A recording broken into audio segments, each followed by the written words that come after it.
budget insurance. Affordable because you can't afford not to. Okay, going for a drive. Fantastic, looking forward to it. I was looking here for the ignition, but it's up here, isn't it? It's up there. So that way. That one forward. And big red button. That's it, big red button.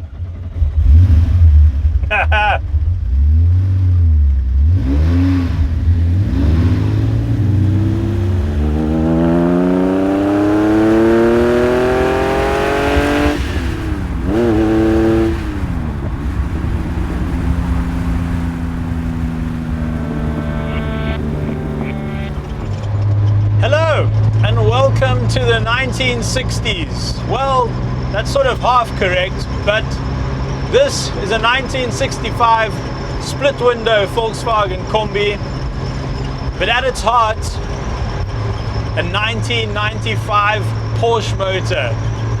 Yeah, as far as we know, this is a complete one of a kind, the only one in South Africa, and this is the gentleman who built it.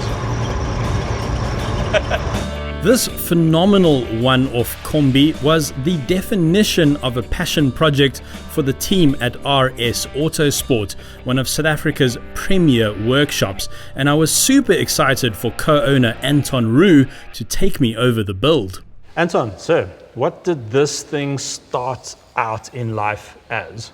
This is actually a 1965 Kombi, and when I originally bought it, my plans was to restore it to its original condition, and then very quickly found out that was actually not going to work. The original chassis plate was missing. We subsequently, through a complicated method, found out that it was a 1965 bus, but I could never get it back to an original condition. And then one day I was sitting at home and I was looking at a 964 that I also bought for a restoration, a 964 Carrera 4, and started to take some measurements and actually realized that the measurements of the Kombi and the 964 is exactly the same.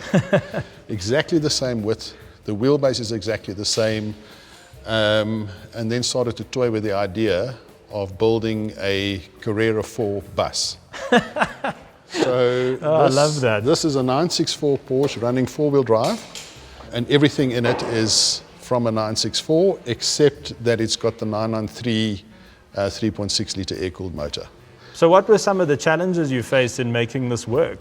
First of all, if you look at it where the fuel tank is. Yeah. So no Kombi ever had a fuel tank here. Obviously we used the space for the gearbox where the original fuel tank is in the Kombi. So what we got underneath it is a 90 litre fuel tank that's actually running the length of the car, which then feeds a scavenger pump to make sure that we've got fuel. So that was the best place to actually get the fuel in. So the fuel tank, believe it or not, was a challenge. The next challenge was, if you imagine this is the Porsche, and you look at the Kombi, you're actually sitting now on top of the wheel. Okay. So your steering is a challenge. So it was quite a bit of engineering to get the steering to go forward. Yeah. And then backwards, and that you turn left, the car actually turns left and not right, because it's the wrong way around. Oh, I see, of course, because it's got to go that way. That's from it. the steering Yes. column. Oh, I see what you're saying, yeah. So that was a challenge. And then, there was the other challenges, for example, was also the gear linkages, because if you think about it, the gear lever sits here in the middle of the car, but in there, it's actually now in the front. So the cable linkages in that car goes from the gear lever to the front and then backwards to the back of the car. So we had some special moments. So what we've done on the interior, you know, if Rolls-Royce can have an umbrella, so can we. So we build a bit of umbrella,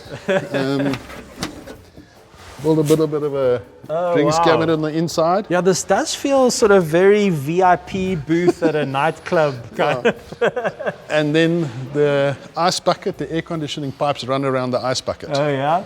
And then the VW badge there, for example, is hiding a subwoofer, so that So it it's not sounds that good in there as well. Yeah, that's not nitrous down there. That's actually a fire extinguisher. You know, we've got the engine in the cabin, so there's an automatic fire suppression system built in. Okay. We use a Motec engine management system, the same as what we use on the racing cars. But there's your entire display on the dash, Yeah. as in the racing cars with different maps. for whatever you want to do. And then, of course, runs a 6-speed manual gearbox.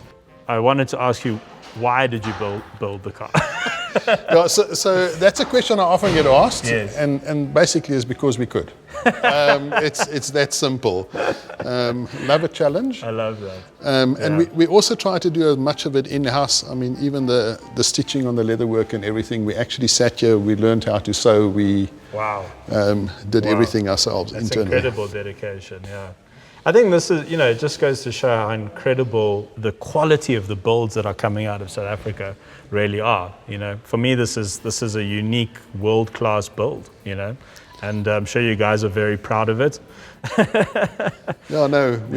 We enjoy it. I just think we don't drive it often enough. But, Oh, really? yeah. Okay. All right. Well, maybe we can solve that problem today. Okay.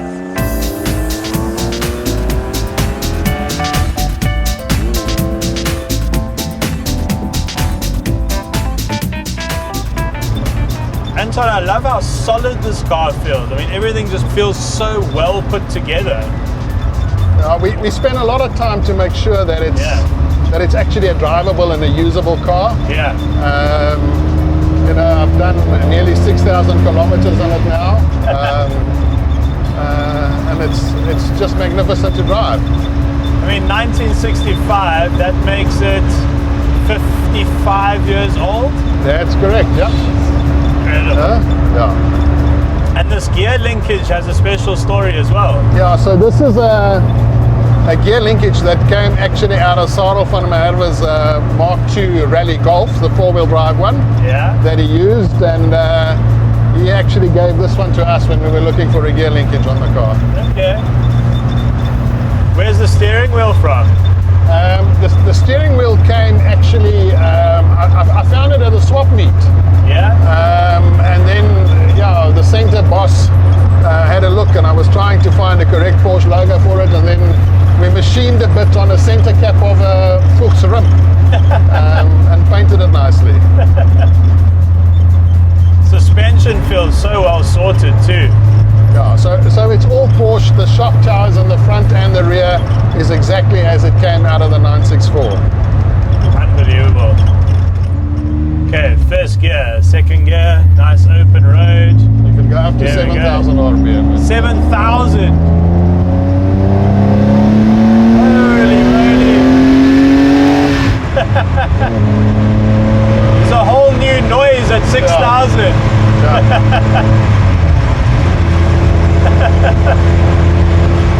It's incredible how happy this car makes people, I think. It is, and I mean, everybody waves at you. Yeah. They smile at you.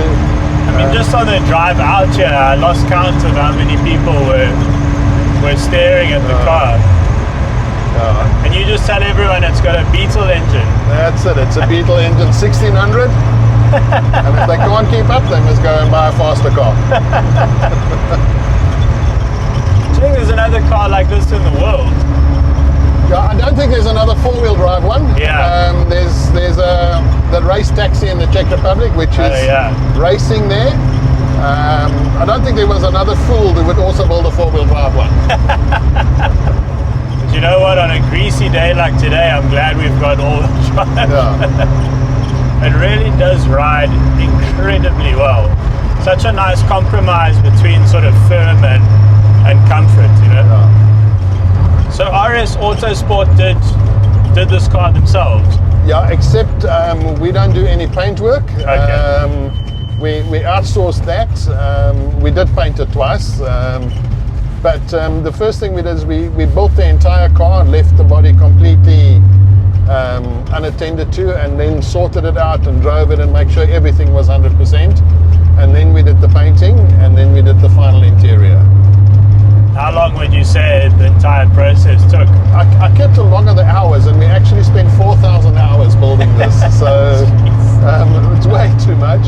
On a normal restoration, we take about 400 to 500 hours to restore a 911. Wow. So this was 10 times as long. It was a learning experience for me. It was a learning experience for all the guys in the workshop. And we wanted to show that it actually can be done. That's why we did it. Cars.co.za is so much more than just a YouTube channel. Take our app for instance. It's been downloaded over 500,000 times in the Android store alone, which means it must be okay, right? You'll find the links to the download for iOS and Android in the description below. Budget insurance. Affordable because you can't afford not to.